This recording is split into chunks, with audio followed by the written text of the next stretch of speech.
Hello दोस्तों, welcome back to new video. उम्मीद करते हैं आप सभी बहुत ही अच्छे होंगे। दोस्तों, जैसे मैं आप लोगों को कह रहा हूं कि अभी मैं सिर्फ और सिर्फ उसी टॉपिक पे वीडियो बना रहा हूं जो कि आप लोग कमेंट कर रहे हैं। जी हाँ, जो आप लोग कमेंट कर रहे हैं मैं उसी टॉपिक पर ज़्यादातर वीडियो लेकर आ रहा हूँ, क्योंकि मैं ये चाहता हूँ कि भाई जो आप लोग चाहते हैं वही कॉन्टेंट मेरे चैनल पर है। ठीक है, अगर दोस्तों आप लोग चाहते हैं कि आप लोगों का कोई कॉन्टेंट है तो आप कमेंट करके बता सकते हैं। पहले आपको बता दूँ कि ये वीडियो अभी रॉय भाई ने कमेंट किया था कि भाई RS200 1 लाख रुपए डीपी देने में EMI कितना पड़ेगी 3 साल की। ये भाई का क्वेश्चन था, तो आज का जो क्वेश्चन जो टॉपिक है मैंने यही पिक किया हुआ है। अगर आप लोग चाहते हैं कि मैं आपके टॉपिक पे भी वीडियो बनाऊं तो आप लोग दो तरीके से मुझसे कह सकते हैं। एक तो आप कमेंट कर सकते हो, दूसरा अगर आप चाहे तो इंस्टाग्राम में आकर मुझसे मैसेज कर सकते हैं, DM कर सकते हैं। इंस्टाग्राम का जो नेम है वो स्क्रीन पे डिस्प्ले हो रहा होगा, same name the summary vlogs के नाम से मैं आपको इंस्टा में मिल जाऊंगा। वहाँ पर आकर आप मुझसे कमेंट कर सकते हो कि भाई इस टॉपिक पे वीडियो बनाओ। मैं भी उसी टॉपिक पे वीडियो बनाऊंगा जो कि आप लोगों का रिक्वेस्ट होगा। तो चलिए आज की इस वीडियो में आते हैं, बात करते हैं RS200 के डाउन पेमेंट एंड फाइनेंस के बारे में। अब ऑब्वियस सी बात है दोस्तों कि इंडियन मार्केट में आपको पता है कि अभी हर बाइक का इतना ज़्यादा प्राइस हो चुका है कि भाई हर कोई बाइक लेने में 10 बार सोचता है, और सोचने के साथ साथ ज़्यादातर हम लोग जो लोग होते हैं भाई वो बाइक फाइनेंस कराते हैं, क्योंकि प्राइस इतना हो चुका है कि भाई कैश में लेना वो चीज़ पॉसिबल नहीं हो पाती है। तो मैं आपको बताना चाहूँगा दोस्तों कि RS200 आप फाइनेंस पे ले सकते हैं।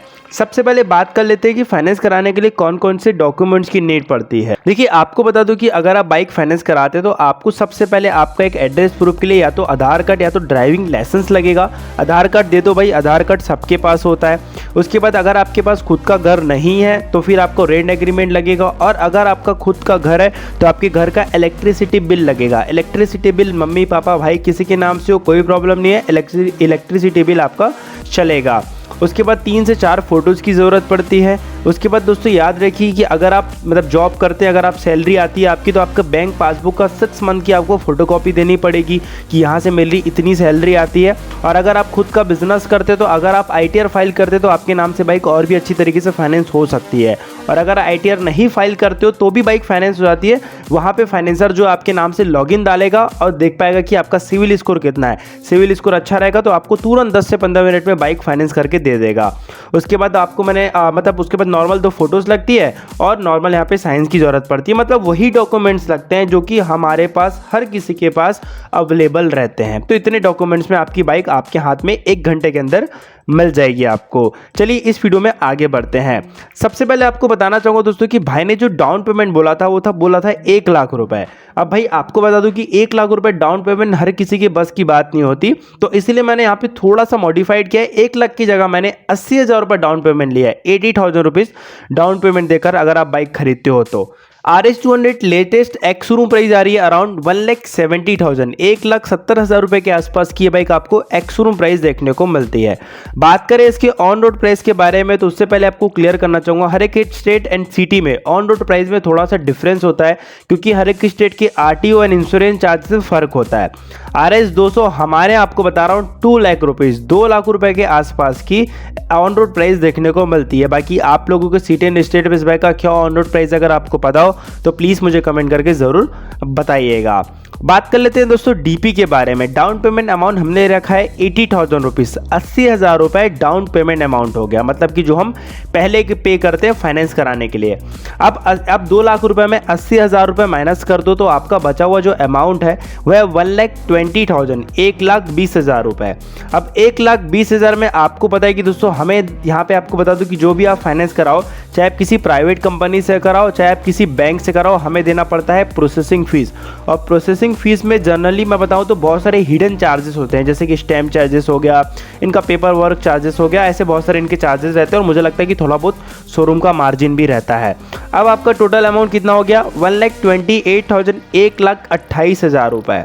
अब देखिए हम बाइक फाइनेंस करा रहे हैं और जो कंपनी हमें फाइनेंस करके दे रही है तो ऑब्वियस सी बात है भाई उसमें भी उनका कुछ ना कुछ एडवांटेज है, उनका भी कुछ ना कुछ फ़ायदा है, वरना वो हमें फाइनेंस करके क्यों देंगे। और उस एडवांटेज उस प्रॉफिट का नाम है इंटरेस्ट, जिसे हम कहते हैं ब्याज। अब इंटरेस्ट रेट डिपेंड करता है आपके सिविल स्कोर पे, आपके ITR पे और आपकी सैलरी पे। ठीक है, कि आप कितनी सैलरी आती है, कितना आपका सिविल स्कोर है। जनरली मैंने देखा है दोस्तों कि 10%, 12%, 11%, 8% बहुत कम लोगों को मिलता है। 9, 10, 11 इतना मैंने देखा, तो मैंने इस वीडियो में 10% लिया हुआ है। अब 1,28,000 रुपये का 10% आप इंटरेस्ट निकालोगे तो आपका जो इंटरेस्ट आएगा एक साल का वो आएगा 12,800, 12,800 रुपीज़। ये ध्यान रखिए, एक साल का इंटरेस्ट है। मान लीजिए आप बाइक को एक साल के लिए फाइनेंस कराना चाहते हो तो आपका जो टोटल अमाउंट है वो है 1,28,000 रुपये। इसमें एक साल का इंटरेस्ट प्लस कर दो तो एक साल का इंटरेस्ट हो गया 12,800, तो टोटल अमाउंट हो जाएगा आपका 1,40,800 रुपये। ठीक है, अब आप इसे डिवाइड कर दो किससे, 12 से, क्योंकि ऑब्वियस सी बात है दोस्तों कि भाई आप 12 से डिवाइड करोगे क्योंकि एक साल में 12 महीने होते हैं। तो आपकी जो मंथली EMI बनेगी वो बनेगी लगभग 11,733 रुपये के आसपास की, जो कि आपको पे करनी है कब तक, 12 महीने तक। मान लीजिए आप बाइक को 2 साल के लिए फाइनेंस कराना चाहते हो।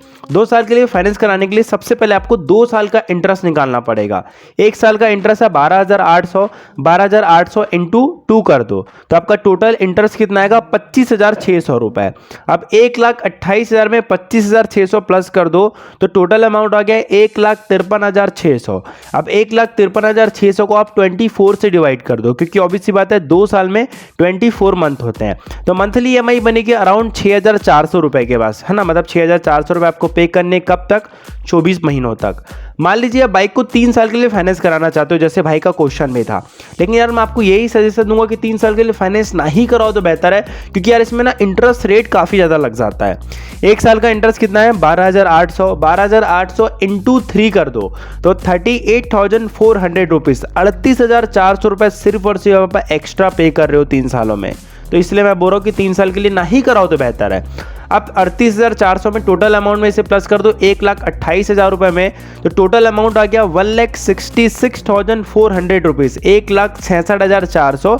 अब 1,66,400 को आप 36 यानी कि 36 से डिवाइड कर दो तो आपकी जो मंथली EMI बनेगी लगभग बनेगी 4,622 रुपये, 4,622 रुपीज़, जो कि आपको पे करनी है 36 यानी कि 36 महीनों तक।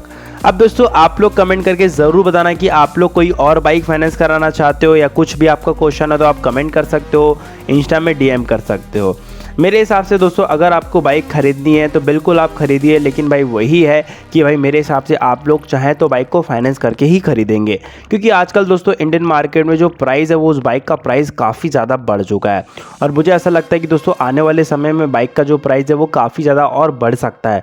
तो यही बात है भाई कि भाई हाँ, हमको बाइक मजबूरी फाइनेंस करा के ही लेना पड़ेगा, कैश लेना तो नॉट पॉसिबल है अभी की जनरेशन में। उम्मीद करते हैं आपको एक छोटी सी इंटरेस्टिंग वीडियो अच्छी लगी, क्योंकि वीडियो अच्छी लगी तो एक लाइक करना, चैनल पे पहली बार है तो सब्सक्राइब कर लेना। मिलता है दोस्तों फिर नेक्स्ट वीडियो में। लव यू ऑल, जय हिंद, वंदे मातरम।